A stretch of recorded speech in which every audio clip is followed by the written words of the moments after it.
तो दोस्तों आज हम फिर से आपके लिए लेकर आए हैं देश दुनिया की सभी ताजा बड़ी खबरें। फटाफट एक एक कर विस्तार से आज आपको बताएंगे, तो वीडियो को अंत तक जरूर देखें। दोस्तों वीडियो बनाने में हमें काफी मेहनत लगी है, तो वीडियो को दिल से लाइक कर दे। जी दोस्तों, पहली खबर में आपको बता दें कि जम्मू कश्मीर पर तालिबान कर सकता है बड़ा हमला। तालिबान से मिले जैश के आतंकी, मोदी अमित शाह की बड़ी मुश्किलें।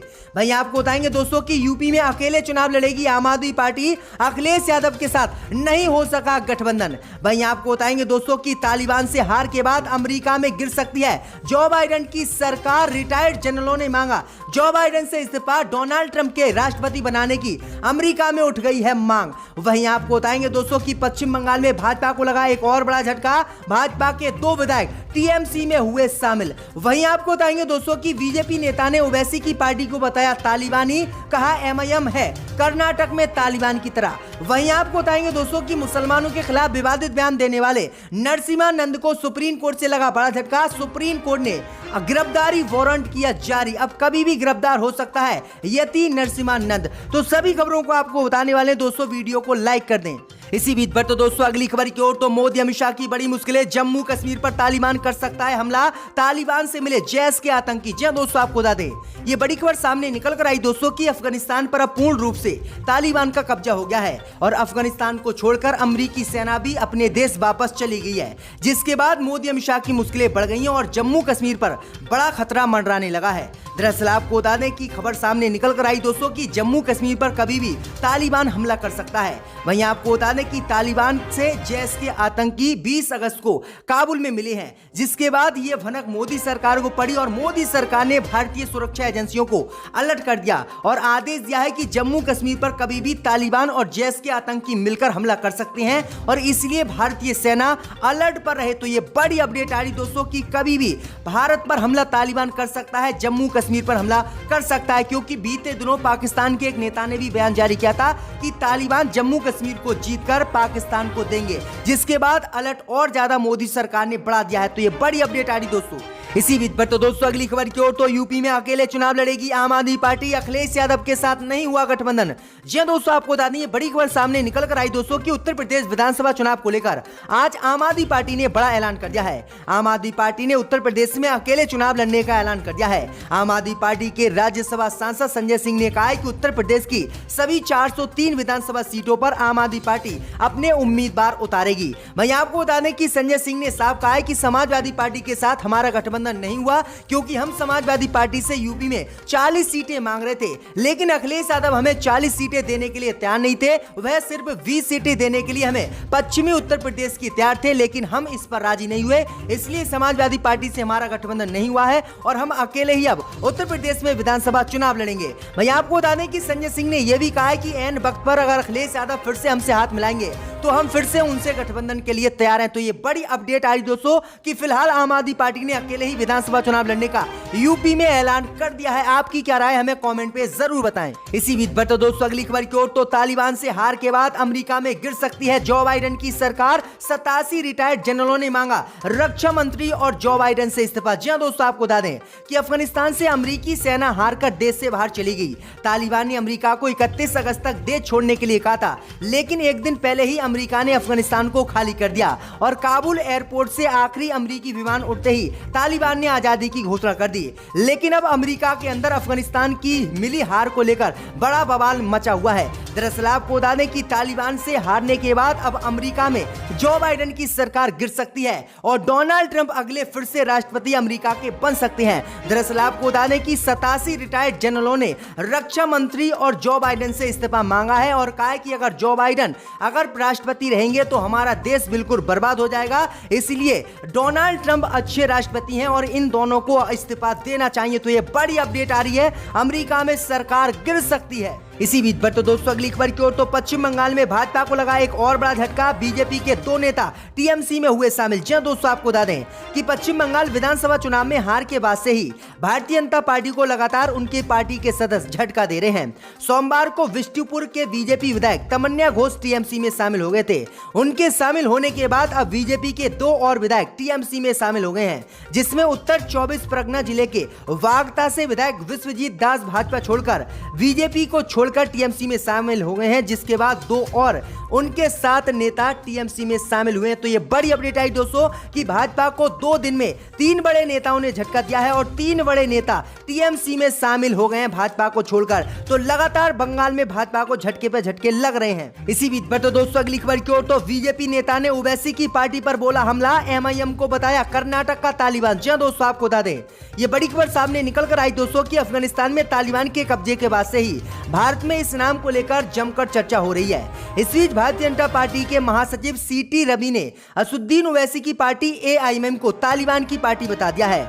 उन्होंने कहा है कि एआईएमएम कर्नाटक में तालिबान की तरह है। जो मुद्दे तालिबान के अफगानिस्तान में है, वही मुद्दे एआईएमएम पार्टी के कर्नाटक में है। तो ये बड़ा हमला और बड़ा आरोप एमआईएम पार्टी पर लगाया है। अब देखते हैं असदुद्दीन ओवैसी बीजेपी नेता पर क्या पलटवार करते हैं। आपकी क्या राय इस खबर पर हमें कमेंट में जरूर बताएं। इसी बीच पर तो दोस्तों अगली खबर की ओर, तो मुसलमानों के खिलाफ विवादित बयान देने वाले नरसिम्हानंद को होगी जेल, कोर्ट ने आदेश किया जारी। जी दोस्तों आपको बता दें, ये बड़ी खबर सामने निकल कर आई दोस्तों कि मुस्लिम समुदाय के खिलाफ जहर उगलने वाले डासना देवी मंदिर के महंत नरसिम्हानंद को कोर्ट से आज बड़ा झटका लगा है।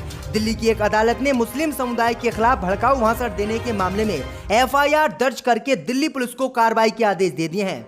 कोर्ट ने कहा है कि बाबा नरसिम्हानंद को तत्काल दिल्ली पुलिस ढूंढे और इसे गिरफ्तार करे। इसने मुसलमानों के खिलाफ विवादित बयान दिया है और इसे जेल में डाले, जिसके बाद नरसिम्हानंद भागता हुआ फिर रहा है। अगर दिल्ली और उत्तर प्रदेश पुलिस को ये कहीं पर भी मिला तो इसे गिरफ्तार किया जाएगा और जेल में डाला जाएगा। तो नरसिम्हानंद की मुश्किलें कोर्ट से एक बार फिर से बढ़ गई हैं। इसी बीच पर तो दोस्तों अगली खबर की ओर, तो महाराष्ट्र में रोक के बावजूद भाजपा ने मनाई कृष्ण जन्माष्टमी। तो बीजेपी के 20 कार्यकर्ताओं पर एफआईआर दर्ज। जी दोस्तों आपको बता दें कि महाराष्ट्र में कोरोना वायरस की संभावित तीसरी लहर की चिंताओं के बीच राज्य की उद्धव ठाकरे सरकार ने कृष्ण जन्माष्टमी पर किसी भी सार्वजनिक कार्यक्रम पर रोक लगा रखी थी। हालांकि सरकार के आदेश के विरुद्ध कई इलाकों में कोविड गाइडलाइन का उल्लंघन हुआ और दही हांडी जैसे प्रोग्राम आयोजित किए गए। इस संबंध में महाराष्ट्र पुलिस ने वर्ली में महाराष्ट्र नवनिर्माण सेना के कार्यकर्ताओं के खिलाफ मामला दर्ज किया है। वहीं मंगलवार को बीजेपी विधायक राम कदम के आवास पर भी सार्वजनिक कार्यक्रम रुकवाने पुलिस की एक टीम पहुंच गई है। प्राप्त जानकारी के अनुसार कोरोना नियमों को तोड़ने के मामले में एमएनएस कार्यकर्ताओं पर एफआईआर दर्ज की गई है। वहीं बीजेपी के भी 20 कार्यकर्ताओं पर महाराष्ट्र पुलिस ने एफआईआर दर्ज की है, जिसके बाद एमएनएस और बीजेपी की मुश्किलें महाराष्ट्र में बढ़ गई है। इसी बीच पर तो दोस्तों अगली खबर की ओर, तो दिल्ली में मुस्लिम विरोधी नारे लगाना हिंदू संगठनों को पड़ा भारी। पुलिस ने पिंकी चौधरी को किया गिरफ्तार। जी दोस्तों आपको बता दें, ये बड़ी खबर सामने निकल कर आई दोस्तों की राजधानी दिल्ली के जंतर मंतर पर मुसलमानों के खिलाफ विवादित बयान देना हिंदू संगठनों को भारी पड़ गया। वहीं आपको बता दें कि इस भड़काऊ नारेबाजी के मामले में फरार चल रहे भूपेंद्र तोमर उर्फ पिंकी चौधरी को मंगलवार को दिल्ली पुलिस ने गिरफ्तार कर लिया है। पिंकी चौधरी दिल्ली के मंदिर मार्ग थाने में सैकड़ों समर्थकों के साथ पहुंचा और यहां उसने जो है अपना आत्मसमर्पण कर दिया। दरअसल आपको बता दें कि 8 अगस्त को जंतर मंतर पर हिंदू संगठनों ने एक कार्यक्रम आयोजित किया था। इस कार्यक्रम के दौरान मुसलमानों के खिलाफ विवादित नारे इन हिंदू संगठनों के कार्यकर्ताओं ने लगाए थे, जिसके बाद दिल्ली हाई कोर्ट ने पिंकी चौधरी की याचिका खारिज कर दी और आदेश दिया कि किसी भी कीमत पर इन लोगों को बख्शा नहीं जाएगा, क्योंकि ये लोग दिल्ली में दंगे फैला सकते हैं। क्योंकि नागरिकता संशोधन कानून को लेकर भी पिछली बार दंगे हुए थे और इन दंगों से बचने के लिए इन पर कार्रवाई जरूरी है। उसी के बाद इसको गिरफ्तार किया गया और अब हिंदू संगठनों का काफी डर फैल गया है। इसी बीच पर तो दोस्तों अगली खबर की ओर, तो सिरसा में भाजपा पर बरसे राकेश टिकैत। कहा बीजेपी हरियाणा में किसानों पर करा रही है लाठीचार्ज। जी दोस्तों आपको बता दें, ये बड़ी खबर सामने निकल कर आई दोस्तों कि हरियाणा के करनाल में किसानों पर हुए लाठीचार्ज के बाद आज राकेश टिकैत ने सिरसा में केंद्र की मोदी सरकार पर बड़ा हमला बोला है। राकेश टिकैत ने कहा है कि हरियाणा सरकार लगातार किसानों पर लाठीचार्ज करवा रही है, जिसे किसान कभी माफ नहीं करेंगे। सरकार को इसका जवाब देना होगा। उन्होंने कहा है कि 5 सितंबर को मुजफ्फरनगर में आयोजित होने वाली रैली में किसानों की भीड़ एकत्रित होगी, जिससे देखकर सरकार को ही आने वाले दिनों में ये पता चल जाएगा कि किसानों में कितना दम है। उन्होंने कहा है कि हम हर कीमत पर अब कृषि कानून को रद्द कराकर ही घर वापस जाएंगे, वरना हम जाएंगे नहीं। तो ये बड़ी अपडेट आ रही दोस्तों। इसी बीच पर तो दोस्तों अगली खबर की ओर, तो आसाराम बापू को सुप्रीम कोर्ट से लगा बड़ा झटका। जमानत याचिका कोर्ट ने की खारिज। जी हां दोस्तों, आपको बता दें कि रेप के आरोपी बाबा आसाराम को आज सुप्रीम कोर्ट से बड़ा झटका लगा है। नाबालिग से रेप मामले में जोधपुर सेंट्रल जेल में उम्र कैद की सजा काट रहे आसाराम ने आयुर्वेदिक ट्रीटमेंट को लेकर सर्वोच्च अदालत में याचिका दायर की थी। हालांकि उसे कोर्ट से झटका ही लगा है।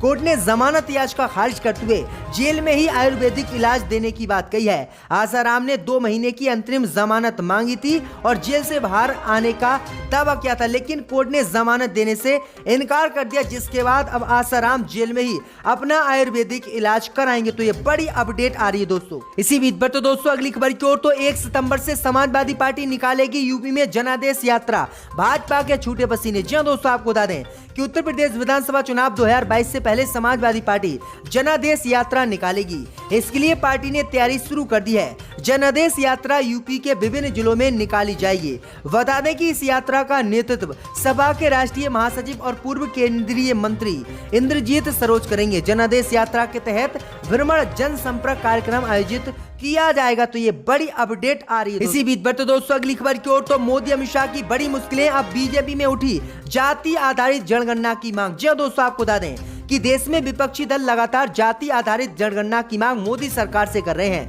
लेकिन अब भारतीय जनता पार्टी के भीतर ही जाति आधारित जनगणना की मांग उठने लगी है। दरअसल आपको बता दें कि बीजेपी के पूर्व राज्यसभा सांसद आनंद भास्कर रापोलू ने मंगलवार को प्रधानमंत्री मोदी को एक पत्र लिखकर जनगणना कराने का आग्रह किया है। इससे पहले हाल में बिहार के सीएम नीतीश कुमार ने भी मोदी से मिलकर जाति आधारित जनगणना की मांग की थी, जिसके बाद अब मोदी की मुश्किलें बढ़ गई हैं। भाजपा में से ही जातीय जनगणना की मांग करवाने की मांग उठने लगी है। कि एक